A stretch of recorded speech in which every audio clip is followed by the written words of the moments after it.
자고 일어나면 충격적인 사실이 또 터지고 터져나오는 윤미향 씨와 정의연 얘기 등등의 얘기를 오늘도 이어가겠습니다. 중단하려고 해도 중단하기 어려운 상황으로 자꾸 가고 있어요. 다른 걸 하려고 해도. 오늘도 두 개를 준비했습니다. 하나는 윤미향 씨 부분과 또 하나는 그 정의연이라든가 집권 민주당 부분이라든가 이런 부분입니다. 먼저 윤 씨 얘기입니다. 오늘자 매일경제신문에는 단독 기사라고 하면서 2015년도 박근혜 정부 당시에 한일 간의 위안부 관련 합의할 당시 상황을 이렇게 전하고 있습니다. 이건 매일경제 기사 내용인데 너무나 충격적이어서 읽어드리겠습니다. 어저께는 이게 협상 사실을 알았냐 몰랐느냐, 한쪽은 시인하고 한쪽은 부인하는데 어느 쪽이 맞냐 수준이었는데, 거기에 대해서 적어도 매일경제는 인쇄화된 활자로서 그 진상을 밝히고 있습니다. 당시 협상 사정에 밝은 전직 외교 당국자 등의 말에 의하면 윤 당선인은, 윤 씨는 한일 간 협의 당국자들에게 할머니들에 대한 직접 조용은 허용할 수가 없다.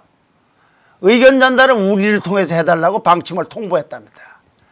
외교 당국자들은 그러니까 정대협이라든가 이제 정의연의 전신이죠. 하고 나눔의 집 소속에 있는 이 위안부 할머니들 12명을 직접 만나서 합의 내용을 설명할 수 없었다.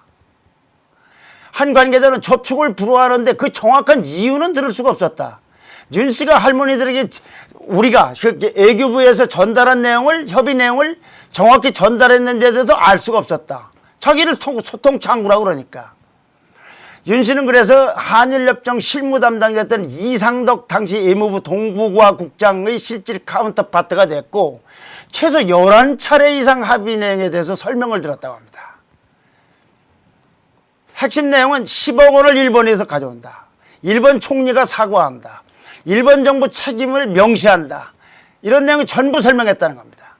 윤 씨는 그러나 합의가 발표되자 정대협을 통해서 피해자 동의를 얻지 않는 졸속 합의는 원천무효라고 주장했다고 합니다. 굉장히 충격적인 내용입니다. 이게 왜 중요하냐면요.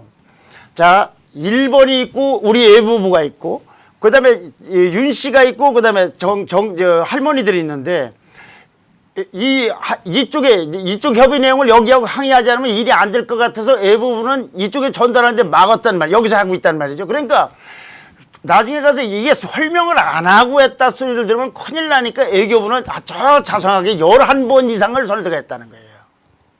그러니까 지난번에 이용수 할머니가 윤 씨 너는 알고 있었는데 우리한테 얘기하지 않았다는 내용이 바로 이 대목입니다. 이걸. 그럼 할머니들은 모르고 있으면 외교부를 오해할 수 있는 것이고 외교부에서는 아니 거기다 다 말씀드리지 않았냐 이렇게 상황이 됐다는 겁니다. 매일경제신문 보도로는 그렇습니다. 자, 이 내용을 요약하면 이렇게 됩니다. 할머니들 빼고 나랑 얘기하자. 외무부 국장을, 동북아 국장을 11차례 이상 만나, 한두 번이 아니고 11차례나 만났답니다. 10억 원 나라가 일 정부 책임을 명시하고 일본 총리의 사과. 근데 윤은 합의가 발표되자 원천무효라고 하면서 돌변을 했다 이거죠.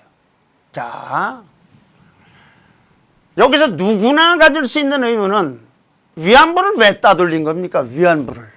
위안부 할머니들을 왜 따돌린 거예요? 위안부 할머니들이 당사자인 거예요.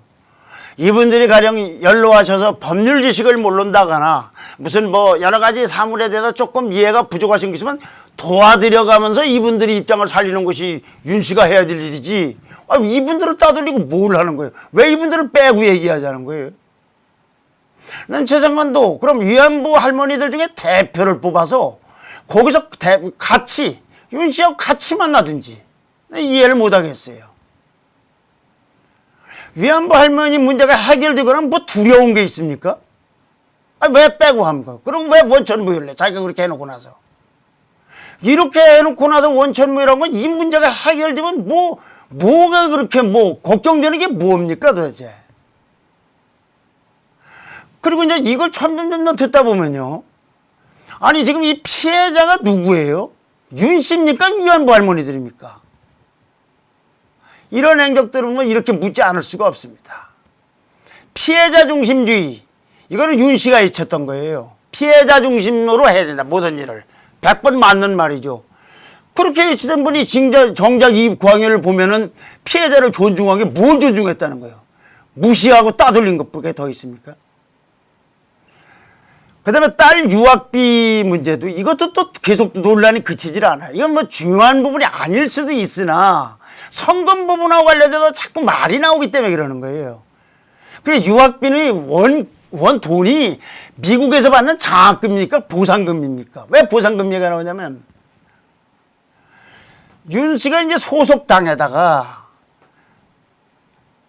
그 유학비와 관련된 소명을 하기를 남매간첩단 남편이 남매간첩단 사건에서 재심을 했는데 거기서 상당 부분 무죄 판결을 받았어요. 이 간첩이라는 부분들에 대해서 조금만 유죄 판결을 받았어요. 이 간첩 부분 말고 다른 쪽에서. 그래서 남편이 당연히 형사 보상금 내지 배상금을 받는데 그걸로 만들었다는 거예요. 근데 그때 유학비로는 총 한 8만 5천 달러가 들어갔는데 한국 돈은 1억 3,650만 원이라고 합니다.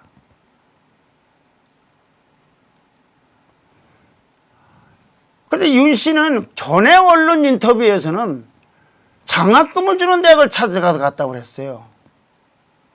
소속당에다가는 3억 안팎으로 남편이 보상금 배상금을 받아서 그 돈으로 1억 몇 천만 원을 충당했다고 그러고 전에는 언론 인터뷰 등에서 장학금 주는 대학을 찾아갔다고 그랬는데 이 설명이 왜 이렇게 다른 거냐 이거죠.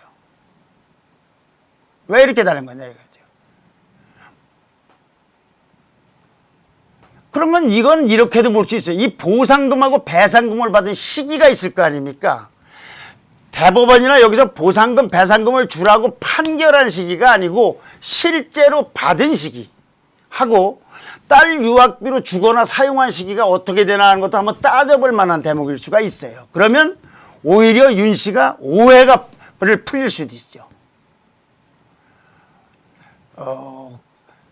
거듭 말씀드리지만은 여러 가지 문제가 제기되고 있는 것에 대해서 이건 어떻게 되냐고 이렇게 묻는 것이지 저 사람은 무슨 범인이다 이렇게 단정을 하고 있는 건 아니에요. 자, 지금까지 키워드를 정리를 해보면 할머니들 말고 나랑 얘기하자. 한일협 당시에 외교부의 담당국장을 11차례나 만났다 이상이나 합의 내용 중에 핵심이었던 10억엔과 일본 총리의 사과와 일본 정부의 책임을 명시하는 것 그것이 들어있는 걸 핵심을 설명했다. 그런데 그렇게까지 진행을 해오더니 합의문이 발표되자 피해자 입장이 안 됐다, 반영 안 됐다면서 원천명의로 확 돌아섰다 이거죠. 그러니까 위안부 할머니들을 따돌린 까닭이 뭐예요, 뭐가 이게 해결되거나 위안부 할머니들이 알면은 뭐가 걱정되는 게 있습니까? 위안부 문제가 해결이 되면 뭐가 두려운 게 있습니까? 이럴 일이 없는 거 아니겠어요? 피해자는 그러다 보면 윤 씨입니까? 위안부입니까? 누구를 중심으로 일을 하고 있는 거예요, 지금? 일을 해온 겁니까? 딸 유학비는 아무래도 좋은데 혼선은 주지 마라. 지금 미묘한 문제가 걸려있기 때문에 보상금이냐 장학금이냐 정확하게 밝히면 될 거 아니겠습니까? 이거 밝히는 거 어렵지도 않아요. 영수증 같은 것도 있을 거 아닙니까? 송금한.